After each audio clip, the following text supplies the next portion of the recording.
नमस्कार दोस्तों, आज हम बात करने वाले हैं एक ऐसे विषय जो देश के करोड़ों सरकारी कर्मचारियों और पेंशनर से सीधे जुड़ा हुआ है। दोस्तों, 31 दिसंबर 2025 ये तारीख अपने आप में बहुत खास बन गई है, क्योंकि आज के दिन 7वें केंद्रीय वेतन आयोग का 10 साल का कार्यकाल औपचारिक रूप से समाप्त हो गया है। दोस्तों, 7वां वेतन आयोग जनवरी 2016 में लागू हुआ था और इसने करीब 1 करोड़ 20 लाख केंद्रीय कर्मचारियों और पेंशनर्स की सैलरी और पेंशन को पूरे 1 दशक तक तय किया। लेकिन अब 2026 की दहलीज पर खड़े होकर सबकी निगाहें नए बने 8वें वेतन आयोग पर टिकी हुई हैं। बेसिक सैलरी में ऐतिहासिक बढ़ोतरी। दोस्तों, अगर हम 7वें वेतन आयोग की सबसे बड़ी उपलब्धि की बात करें तो वो है बेसिक सैलरी में जबरदस्त उछाल। उदाहरण के तौर पर लेवल 1 के कर्मचारियों की बेसिक सैलरी 7,000 रुपए से बढ़कर 18,000 रुपए हो गई, यानी करीब 157% की सीधी बढ़ोतरी। वहीं दूसरी तरफ टॉप लेवल यानी लेवल 18 के अधिकारियों की बेसिक सैलरी 90,000 रुपए से बढ़कर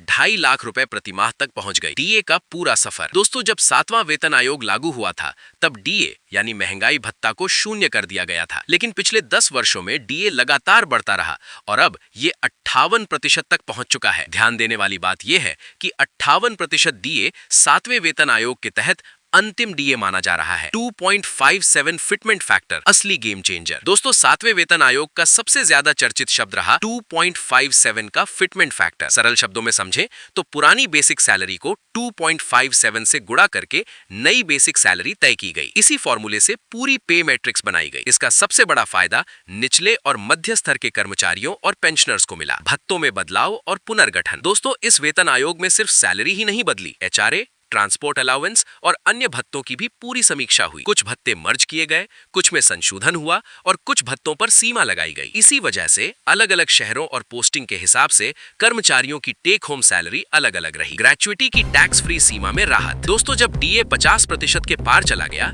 तो सरकार ने जनवरी 2024 से ग्रेचुइटी की टैक्स फ्री सीमा 20 लाख रुपए से बढ़ाकर 25 लाख रुपए कर दी। इसके साथ ही नियम के अनुसार कई भत्तों में 25% की बढ़ोतरी का फायदा भी कर्मचारियों को मिला। नई पेंशन व्यवस्था यूपीएस। दोस्तों, 1 अप्रैल 2025 से सरकार ने यूनिफाइड पेंशन स्कीम यानी यूपीएस की शुरुआत की। ये योजना पुरानी पेंशन योजना ओपीएस और नई पेंशन योजना एनपीएस का मिश्रण मानी जा रही है। यूपीएस के तहत महंगाई से जुड़ी गारंटीड पेंशन और कम से कम 10 साल की सेवा पर 10,000 रुपए मासिक पेंशन की गारंटी दी गई है। हालांकि ये योजना सशस्त्र बलों पर लागू नहीं होती। एनपीएस में सरकार का बढ़ा योगदान। दोस्तों, 7वें वेतन आयोग के दौरान सरकार ने एनपीएस में अपना योगदान 10% से बढ़ाकर 14% पे प्लस डीए कर दिया। इसके साथ ही कर्मचारियों को बेहतर फंड विकल्प, लाइफ साइकिल फंड और टैक्स छूट के फायदे मिले, जिससे एनपीएस पहले से ज्यादा आकर्षक बन गया। अब 8वें वेतन आयोग से उम्मीदें। दोस्तों, 7वें वेतन आयोग के खत्म होते ही चर्चा 8वें वेतन आयोग की तेज हो गई है। हालांकि आयोग का गठन हो चुका है,